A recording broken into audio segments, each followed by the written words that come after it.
we know the situation going into it. Tottenham against Everton, a draw is all we need. Well, we might not even need a draw, but let's not even think about that, because look, if West Ham don't win, then it doesn't even matter what happens at Tottenham, but we can't even rely on that. We need to think of ourselves. We need to get that draw minimum, and we need to stay in this division.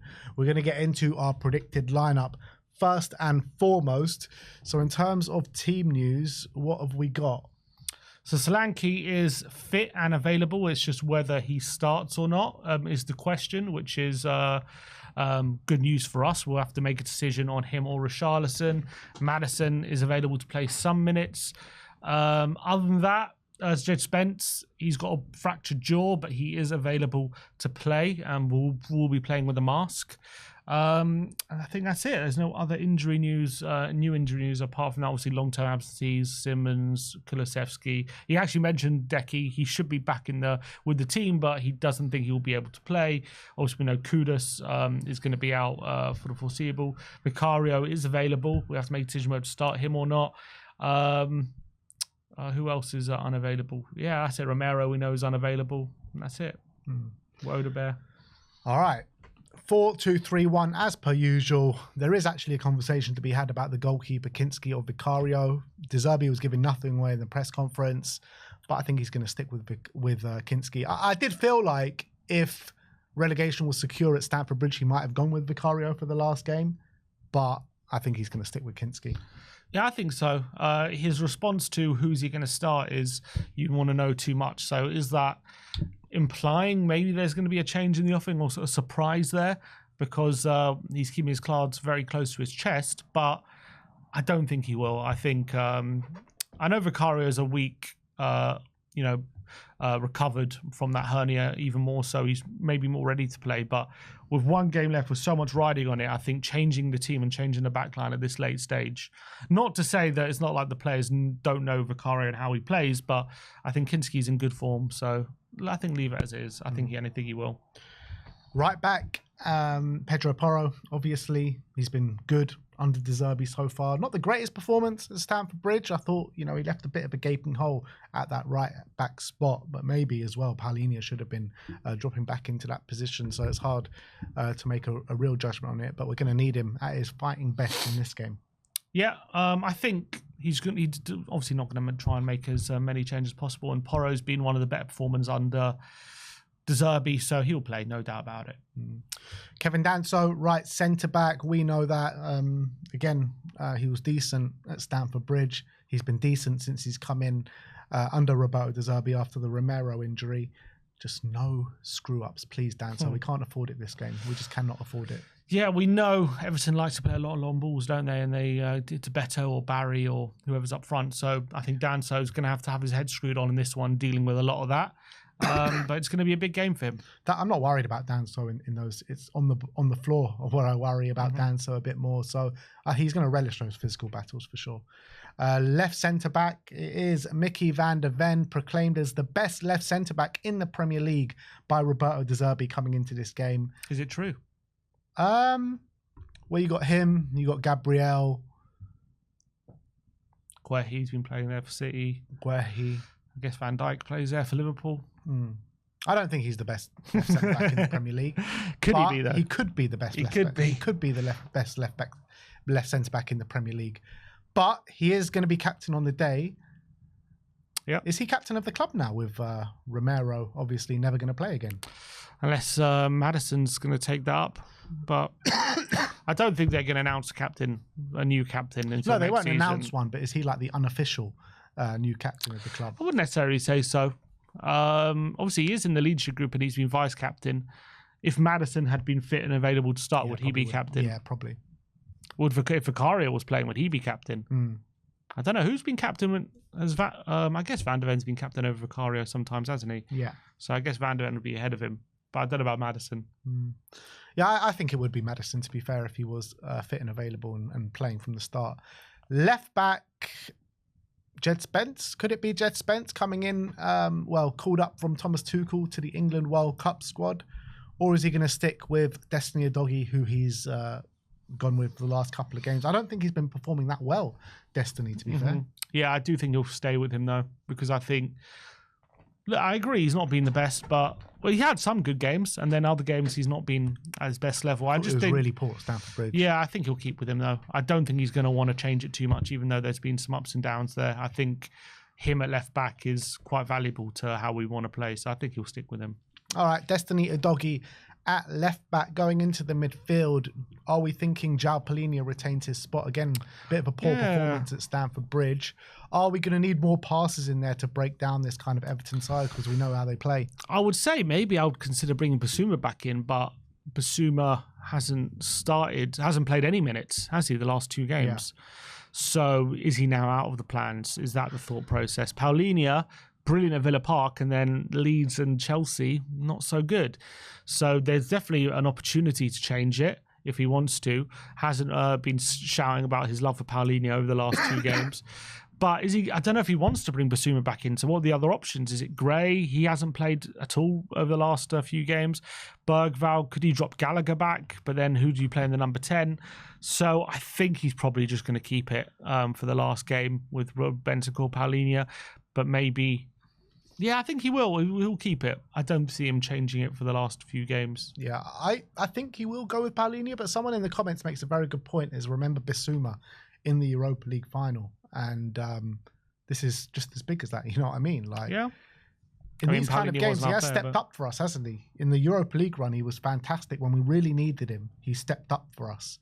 So is there a case that he could do the same in this game? I, for one, think Bissouma's more suited to this game, technically, than Palhinha. I think I'm much more comfortable on the ball with Bissouma in this kind of game. Obviously, they do have such threats, you know, Dewsbury Hall and Dye in that midfield area, who've been having great seasons. So you want also someone just patrolling it. But I would say how Everton play, I would probably rather Bissouma, to be honest. But I think he's going to go Palhinha. There's Pape Sarr as well that we haven't spoken about. I think Sarr could do that role. I do think he's going to go for our Palhinha, because I think he wants probably his most experienced heads in a game like this as well. Yeah, I think he's just going to go with it. I know he hasn't been great, but at the end of the day, the last couple of games, Leeds was probably a fair result, but we could have drawn that Chelsea game, and we know a draw in this game is what works. So I think he's going to stick with it.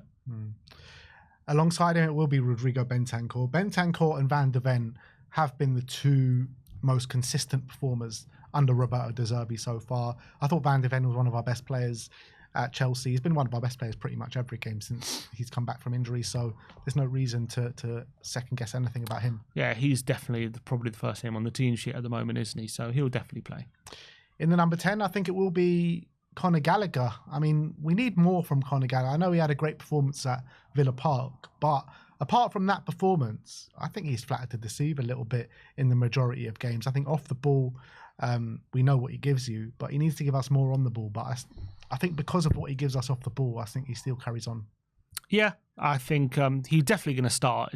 Maybe the only other way he would start is playing in the middle instead of Palhinha, but I don't see any other option in the front line. So obviously he did put Sarr there, didn't he? And the last stage of Stamford Bridge, and he got an assist. So maybe that's something he'd consider, but I don't think he will. I think he's going to stick with Gallagher there. I think we know he's more of a goal threat from the Sarr, and we just need to see a bit more. We need to see those energy levels up. We need to see him hanging and harassing, and hopefully we'll see a bit more of him, those late runs in the box, and something to show for it in the final third. On the left-hand side of the attack, I think Matty's Tell. Well, it's interesting because if we talk about, I thought De Zerbi's answer was very interesting. He was talking about Muani. So he was asked, what are your options? You know, on the right-hand side, a lot of people have been frustrated with Muani. What are your options? So he said, well, we could play Muani off the right and Tell off the left. You could also play Tell off the right and Maddison off the left. You could also play Tell off the right and Sarr off the left. You could also play Tell off the left and Sousa on the right. He said we could also play Tell off the left and Spence off the right. So he's going for a lot of different options, and the way he was speaking did kind of imply he is considering not starting Muani, which is obviously makes a lot of sense. Muani's been awful. He also said, I could start Muani off the wing or up front. So he did kind of add the option a bit later. But he said, we have to find solutions. We don't have many options, but with all the options we got to find solutions. Now, if he was going to start Muani, would the best response not have been, well, I've got Muani, he's my winger and I'm going to play him, because that would give him the confidence. That would let him know he's playing. Yeah. Wouldn't that not have been the response? So the fact that he didn't respond like that, obviously maybe he's trying to keep Everton guessing. Yeah. Which is true, but he said it before, didn't he? Muani, I'm going to take him out for lunch and dinner, all this kind of stuff. And that was obviously giving the game away that he was going to start. So, but what he was trying to do is give him confidence and just play him into form. Obviously, that hasn't worked. I don't blame De Zerbi for that. I think it was probably the right thing to do to try and get something out of him, because if you can get something out of Muani, him being a natural winger and attacker, that's probably better than trying to hope getting something out of the other players who are not natural in those positions. Like Spence at his best, are you actually going to get more out of Spence at his best than Muani at his worst? In terms of goal output, you know what I mean? They're probably, both of them are not going to do anything. But if you can get more out of Muani, he's probably more likely to get a goal and assist than Spence or something like that. So I understand what he's tried, but it hasn't worked. So it's the last game. Judging by his response, I've got a feeling he might change it. He said, we could play Sousa like he did against Liverpool. He's kind of putting out a specific scenario there. So maybe he's thought about it. He's thought about Sousa. Spence, obviously, high on confidence now. He's in the England squad. Does he go with him?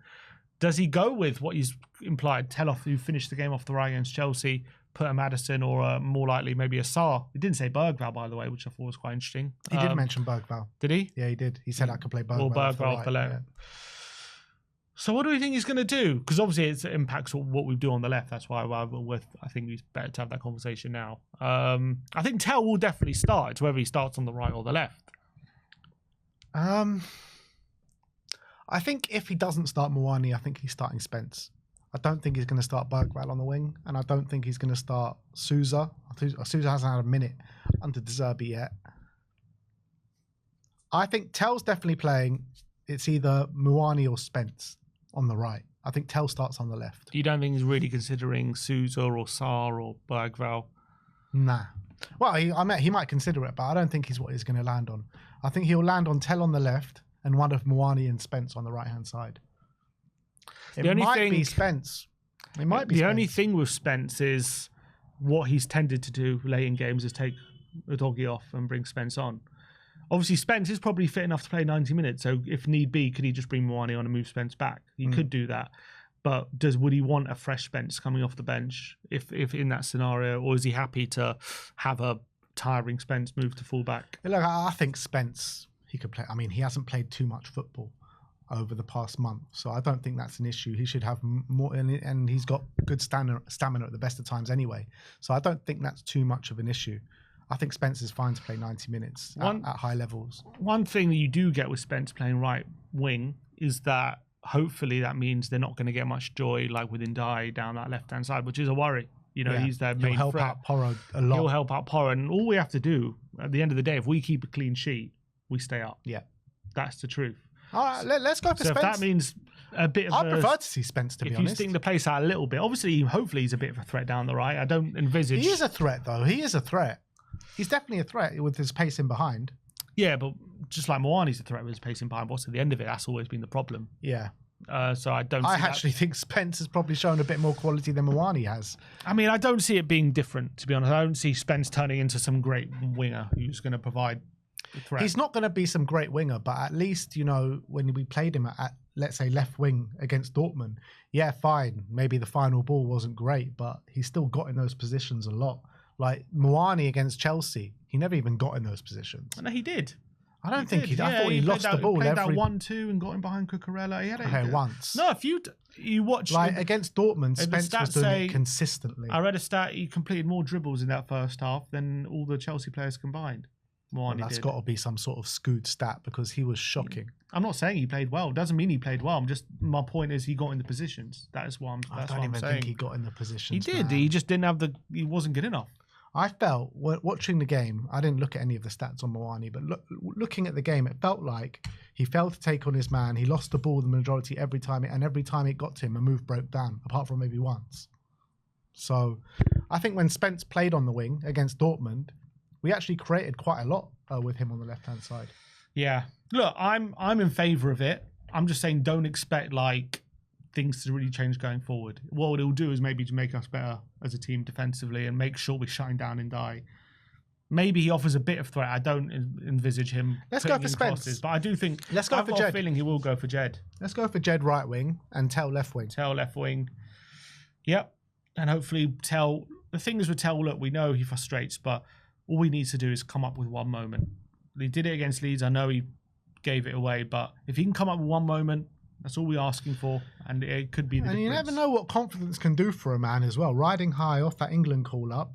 Well, I mean, apparently he knew apart from March he was going to get this England call up, but still, the squad's been named. He's been in it. You never know what that can do for someone. And the reality is with Jed Spence, right? We brought him in to be an attacking fullback. It hasn't really worked out. He's been more of a defensive fullback because of his one-on-one defending. But for Nottingham Forest, that's what he was good at. He was good at getting goal contributions. Yeah, he got a few. I remember he scored one of that 30-yarder once for Forest. I don't think he was like known as I remember when he played against Arsenal in that cup game. He had the fullback on toast, man. Obviously, he's fast and he's good at taking people on, but I don't think he's ever had brilliant delivery or anything like that. That's not what I remember of Spence. And I don't think he's ever proven that at Tottenham, unfortunately. I bet you he'll make more of an impact than Muani. Let's hope so. I think he could have a better impact on the team. I think he'll keep the ball better, for one. I don't know if he'll be taking people on as much to a good effect, but I think just keeping the ball better would make a difference. And defending from the front as well. Defensively and defending from the front. So I think all those things could help. Up front, he has said Solanke is back, available and fit. Is he going to start or is he going to go back to Richarlison? I think what Richarlison brings you is sheer work rate. He hasn't been great, let's be honest. He hasn't been great, but he has put the ball in the back of the net a couple of times. How many goals? Yeah, 2 goals under De Zerbi. 2 goals under De Zerbi, exactly. So look, he has missed his fair share of chances as well. That's got to be said. But what striker doesn't, eh? Yeah, I think he sticks with Richarlison. I think in a perfect world, you probably do want Solanke starting and then Rishi coming on if need be, late in games to get a goal if you need it, kind of thing. That's probably what you want. But unfortunately, we're not in a perfect scenario, are we? And Solanke probably needs his minutes managed. And how much can he actually play? Can he play more than 45 minutes to half an hour? The fact that he's saying maybe he'll start implies that maybe he can play that amount, but I don't think he'll start. I think he's going to be a sub. But I do think Rishi's probably a better impact sub than Solanke is. So yeah, I'd rather start Solanke if I can, but I don't think we will. Nah, I think he'll start Richie. I mean, with Solanke not even being on the bench on Tuesday night, I think that probably tells you everything you need to know about his fitness. So, look, good option to have off the bench, Solanke. We need all the bodies that we can get. He could definitely make an impact. And you're looking at the bench, if this is the team going into it, you've got 2 natural strikers on the bench, which we haven't had for a long time. So 2? Yeah, with Muani. Oh, yeah. Good point. So, look, there are options off the bench to change it. And you never know, Muani could actually have more of an impact off the bench than he could. Did at Anfield, didn't he? I don't think he started at Anfield, did he? And then because Sousa started, yeah. And then he came off and got a great assist. So maybe. Yeah. So that is the predicted lineup that we are going for. Kinski in goal. We've got Porro right back, Udogie left back, Van der Ven and Danso as the back 2. Paulinia, Bentancur and Gallagher in the midfield. Jed Spence off the right, Tell off the left, and Richarlison up top. So I think of the last 2 predicted lineups, we've gone for unchanged. So the only change that we've gone for here is Spence over Kolo Muani. So let us know what you think about that.